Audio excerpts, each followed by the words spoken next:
Had an exciting day a couple of Fridays ago. We took, Joe and I, our youngest son Amos, to look around Tonbridge Wells Grammar School for boys. And as we sat there beforehand, I said, Amos, this is probably going to be the best day of your life. I want to capture it in a photo. You can see there the excitement on his face. The head teacher gave a welcome and an introduction, and that was a good 15 minutes. And then we had an hour to be shown around by 4 boys, 2 in the lower 6th, 2 in year 8. And we had to leave the premises by 10:15. At 11:15, we were still going around the school because I wanted to see all the old classrooms that I used to be in, because I went there about 35 years ago. And the boys loved it because they were thinking, we're getting out of class. This is fantastic. Amos had had enough. He was on his knees by this stage. I was outraged because the art class is now a physics lab. What a waste of space, in my personal opinion. We know about physics now. We can all do a plug, can't we? I did a plug at school, right? You know, you got a mark for it. And I got 7 out of 10 for doing a plug. You either get 0 because you've killed yourself, or you get 10, don't you? I still to this day don't know how I got 7 out of 10 for wiring a plug. It's either right or wrong. There's no grey area, is there? If I gave it to you and said, I've plugged this, I got 7 out of 10 for it, would you put it in your socket? Would any of you? No. You'd feel that's something to feel anxious about, isn't it? Now, that's why it took so long to get round there, and they had to get the head teacher to come and get the head of human resources to unlock the door so that we could get out and go home. It was a great trip for me down memory lane. School held no demons for me. I glided through it, average in everything, not expected to go to uni, not being pulled up because I was rubbish. I loved it. I loved it more than Amos did as we went round there. I was at football training at Tonbridge Angels this week, and one of the players said to me, Neil, I just don't feel great about playing football at the moment. He said, every time I go onto the pitch, I'm worried that I'm going to mess up. And so I've just got this knotted feeling in my stomach every time I go out there. When I was a kid, I just played for fun. Life was so much easier then, this 6'4" man said to me, who you would look at and think, he's got no problems in life. He said, when I was young, I didn't worry about having kids, about finding a lady and getting married, or a mortgage, or a job. I just glided through life and played football. And on the back of that conversation, I reflected and thought, the reason I spent so long at Tech, Tonbridge Wells Grammar School for Boys, was because it was a place that was just innocent for me and simple. No worries, no anxiety. What might be true for me may not have been true or may not be true for you if you're a teenager or a young person now. We're thinking for 6 weeks about the Sabbath, and today we're thinking about the Sabbath as a resistance to anxiety. Sabbath is a resistance to many things in our culture that stands up and stops and says, enough. And so today we're thinking about anxiety. Anxiety is different to worry. I'm no expert, so forgive me if I'm clumsy in my language. But worry is about everyday things maybe, and it's something that Jesus says it's fine to do. In Matthew chapter 6, verses 25 to 34, Jesus tells us not to worry about what we eat, the clothes we wear, all those kinds of things. And then he finishes it with these words in 6 verse 34. Therefore, do not worry about tomorrow, for tomorrow will worry about itself. Each day has enough trouble of its own. Jesus, I think there is saying, it's okay to worry if you're late for the bus on that day. It's okay because sometimes worry is a positive thing that makes us actually do things. But don't be encased by worry so that you're worrying about things tomorrow that you just cannot effect, because actually I think that drifts into anxiety. What is anxiety? Anxiety.org says it's this. Anxiety is the mind and body's reaction to stressful, dangerous or unfamiliar situations. It's the sense of uneasiness, distress or dread you feel before a significant event. It's a gnawing in the stomach, isn't it? It's a feeling alone in the crowd, even though you're surrounded by loads of people. And on the surface, maybe even able to function normally, whatever that word means, around that group of people, that nobody would have an idea. It's a feeling that I need to get out of this situation as soon as possible, whether it's a family meal table, a movie at the cinema, a sporting event, or just sitting in your own lounge. I need to remove myself from this situation. I feel out of control. It's not like a broken arm, is it? I've never broken a bone in my body, but I can kind of understand what that pain might be like, because I've whacked my funny bone, and so I just extend that pain a number of times and think, oh, I guess that might be what it's like. And people say that the cast is always itchy and you have to get a chopstick and scratch it. It's easy to explain, but anxiety, in my experience, isn't something we like to sit down with people and talk about. In fact, the reverse, it's something that people often feel ashamed about. This shouldn't happen to me. Anxiety can be debilitating. It can ruin our lives and the lives of those around us, as one person wrote earlier to Paul and I.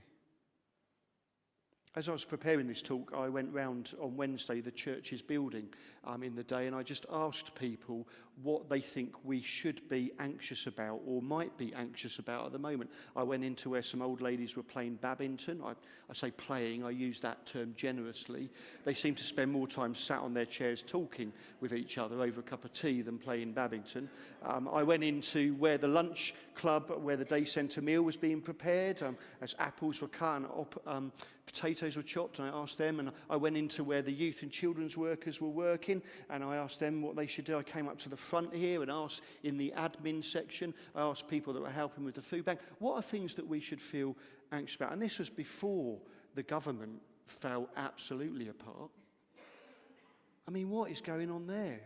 This is no joke from me or flippant comment. People said we should be anxious about money. The cost of living, a 10.1% rise, is massive. COVID cases increasing.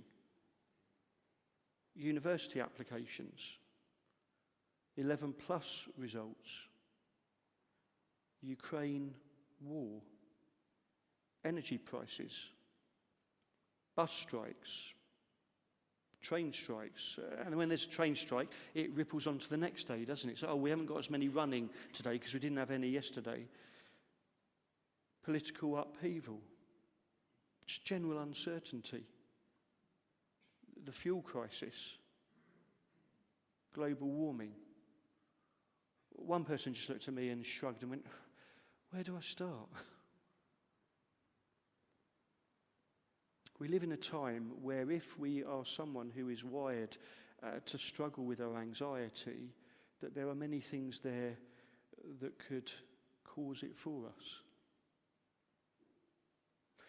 God said to the people of Israel when they'd escaped from Egypt and were in the wilderness before Moses got the Ten Commandments, he said, I want you to remember the old anxious regime that I have just set you free from.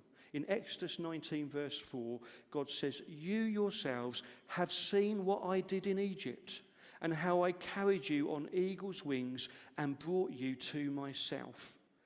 Remember where you came from, God says. And as the Israelites, the Jewish people, they remember that they come from a regime that is drenched in the anxiety of Pharaoh. A leader who is scared stiff that people will rise up against him and destroy him. A leader who wanted more bricks for more buildings, for more people to adore him. A leader who was worried that they wouldn't have enough food because of 7-year famines that had happened years ago, and so wants more and more and more food produced. A leader who is anxious because these Jews are breeding like rabbits and they keep breeding boys who might rise up into men and might kill him. So throw them in the River Nile and let the crocodiles eat these babies. Babies. That's how anxious he is. That's how screwed up he is. This is no lovely children's story in a children's Bible. This is a man saying to his soldiers, take the babies as they are born, and if they're boys, throw them in the Nile. Drenched in anxiety. And Moses brings together the elders of the people, and he says there's a new regime with God, because regime doesn't have to be a negative word. And God's given us 10 words, 10 commandments, and we are to live by these. And he tells the elders the 10 words. The people didn't know what these words were yet. They didn't know what God would ask of them. They didn't know what pressures God might be for them. Would he be like Pharaoh? But they agreed. They said, Moses, we don't really care what it is. We just do what you want. That's how bad Pharaoh's regime of anxiety was. That anything was better than Pharaoh and Egypt. A few verses later, in verse 8 of chapter 19, it says, the people all responded together, we'll do everything the Lord has said. So Moses brought their answer back to the Lord. They want out of that anxious regime. And there's a dramatic change for these Jewish people. The commands of God, what he asked and expected of them, were in stark contrast to the commands of Pharaoh. If you ever meet followers of Jesus and they're like, I don't do anything that God commands, I'm just free. Well, no, God's commands make sense. We need parameters, don't we? So that our freedom can be fully expressed in ourselves and for and with others. And so God's commands are actually life-giving, not legalistic. And they are so different to Pharaoh's. The first 3 of those commands, those words, are to love God in a singular way. Put God first in your life, in everything that you do and say and think. And then the 4th one is about the Sabbath. And then the next 6 are to encourage us to love our neighbours in a respectful way. Anyone here lived with neighbours that they didn't get on with? Don't put your hand up in case they're watching. Or they might be sat next to you. It crushes your life, doesn't it? Crushes your life when your neighbour has got 3 Doberman dogs that don't get taken for a walk and just do their business in the back garden, which is tiny and made of concrete, and it stinks in the summer, and your mum goes out with a bowl of bleach and hurls it over their fence onto their washing. Mum.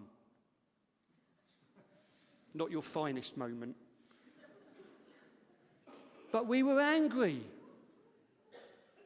Neighbours, treat them in a respectful way. That's what these commands are for. And they're simple and they're clear. Honour your father and your mother, so that you may live long in the land the Lord your God is giving you. You shall not murder. You shall not commit adultery. You shall not steal. You shall not give false testimony against your neighbour. You shall not covet your neighbour's house. You shall not covet your neighbour's wife or his male or female servant, his ox or donkey, or anything that belongs to your neighbour. So simple until we really read them. And then they get under our skin and in our soul, don't they? Anyone looked at their neighbour's car, if you're a car fiend, and thought, wouldn't mind that? Anyone looked at your neighbour's donkey or ox and thought, wow, look at that ox. Our ox is lacking. We should have Jeff's ox. His ox is magnificent. Moses then interprets these laws for the people and says, do not mistreat or oppress a foreigner, for you were foreigners in Egypt. Do not take advantage of the widow or the fatherless. If you do and they cry out to me, I will certainly hear their cry. My anger will be aroused and I will kill you with the sword. Your wives will become widows and your children fatherless. God is serious about this stuff. If you lend money to one of my people among you who is needy, do not treat it like a business deal. Charge no interest. This is so basic, isn't it? Goes against so much of the culture that we live in. If you take your neighbour's cloak as a pledge, return it by sunset, because the cloak is the only covering your neighbour has. What else can they sleep in? When they cry out to me, I will hear, for I am compassionate. Do not oppress a foreigner. You yourselves know how it feels to be foreigners, because you were foreigners in Egypt. Why does God go to great lengths to explain this in such simple, plain language? Because I think the Jews, the Israelites, had been living anxiously all their lives in slavery. And when you have become programmed to live with anxiety as the norm, it's really hard to deprogram that.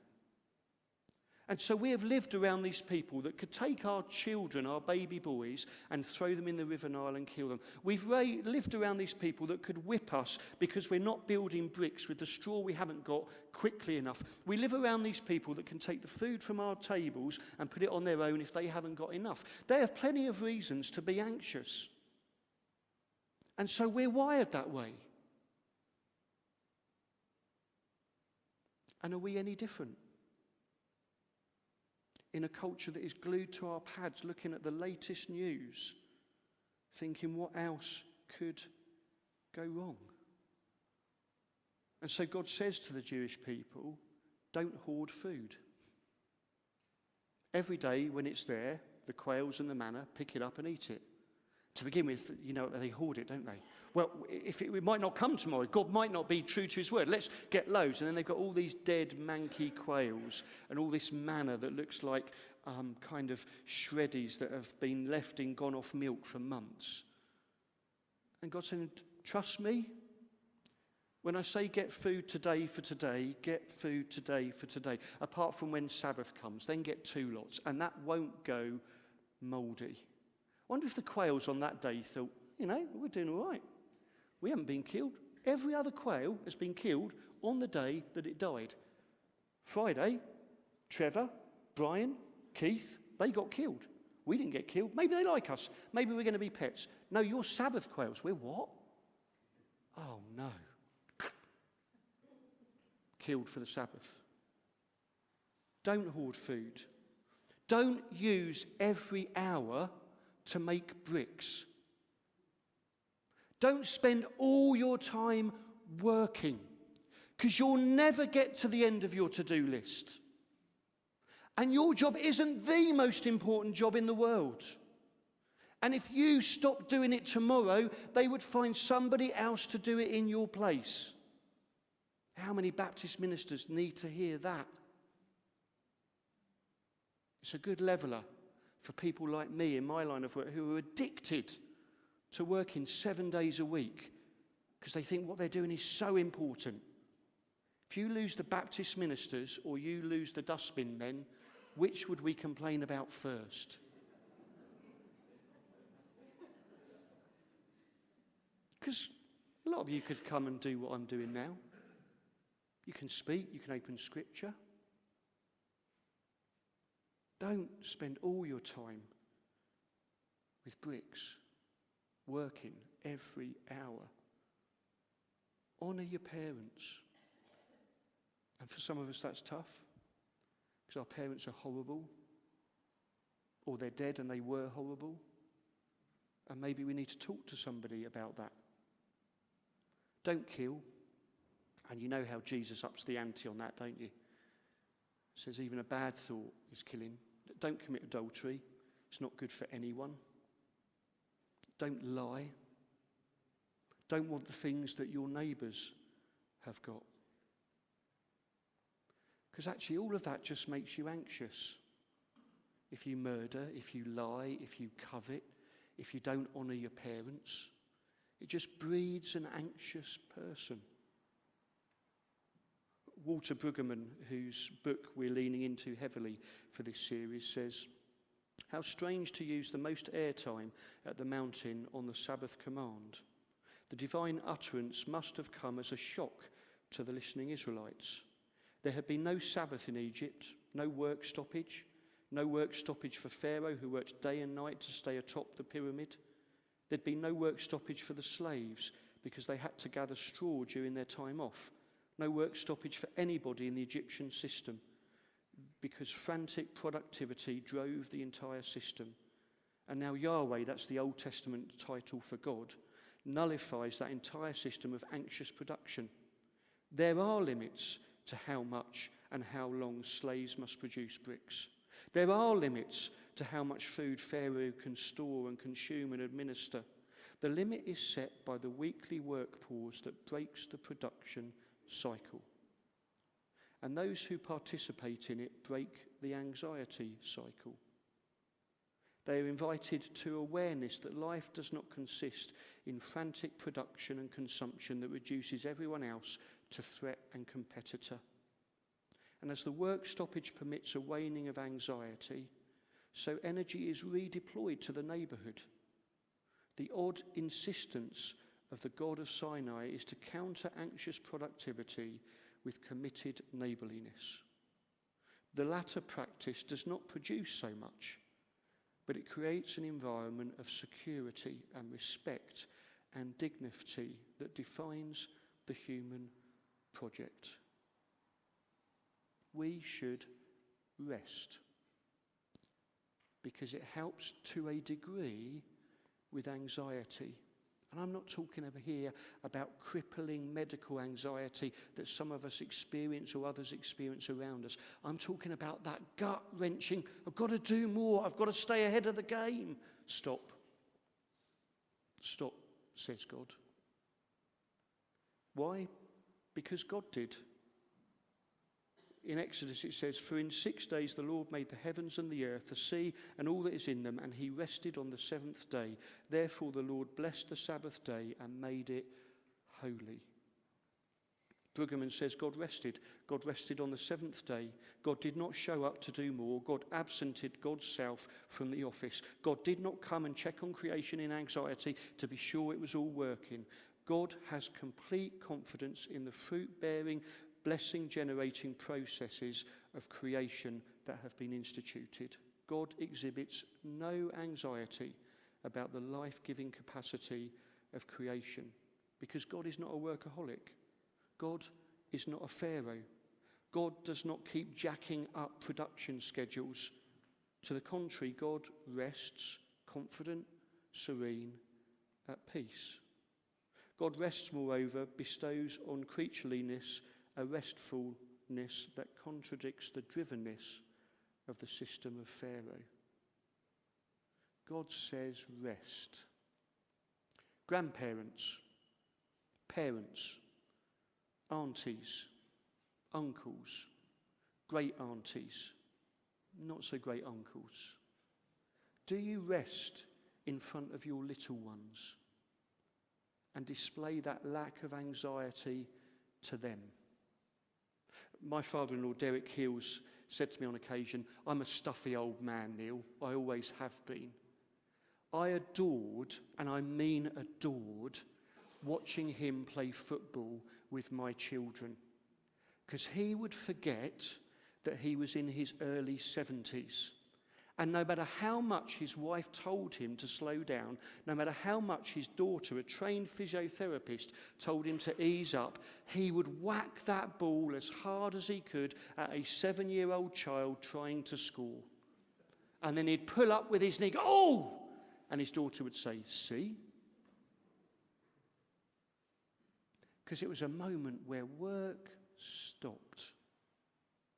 Anxiety took a back seat. And play became central. One challenge for those of us in that group: when was the last time you got on the floor with your grandchildren or your nieces or nephews and spent time doing their stuff? I was watching Amos play football yesterday. Noah came with me. They won 15-0. Amos was in goal. He kicked the ball 3 times. He was bored and not pleased when I kept going, "Go Amos!" He'd look at me and just go. But I watched 2 boys who were 3 or 4 years old and not old enough to play football yet, and they had a ball.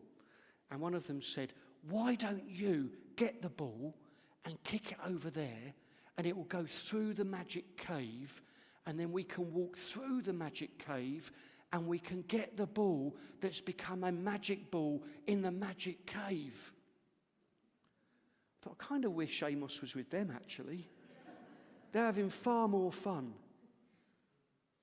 We can lose that childlike wonder because it's trained out of us in our education system, which is all about academia pretty much, in most cases, but thankfully not all. And then we're at work where we don't have the time for that childlike play. But God's wired us to be creative.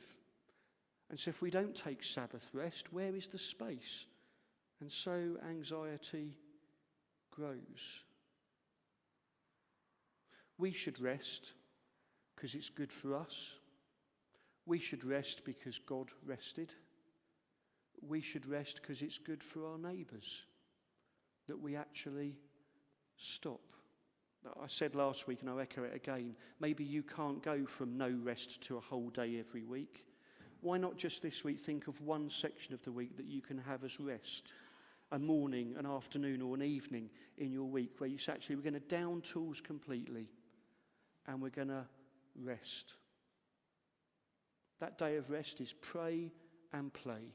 Pray aware of God, play using the creative gifts that God has given us. So let's own today's worries, those things that we're worried about that we can fix or maybe start fixing, but not become part of tomorrow's regime of anxiety.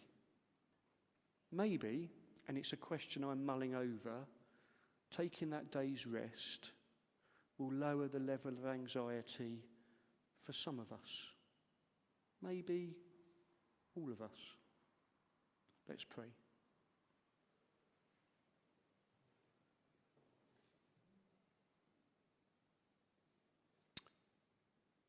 Just a moment of quiet as we think about ourselves and how God has maybe spoken to us.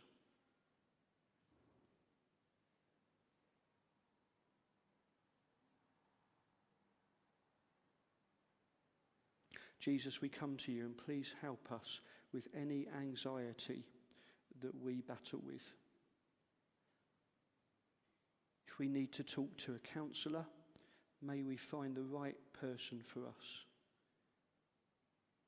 Pray with people that we trust. Talk with you. Amen.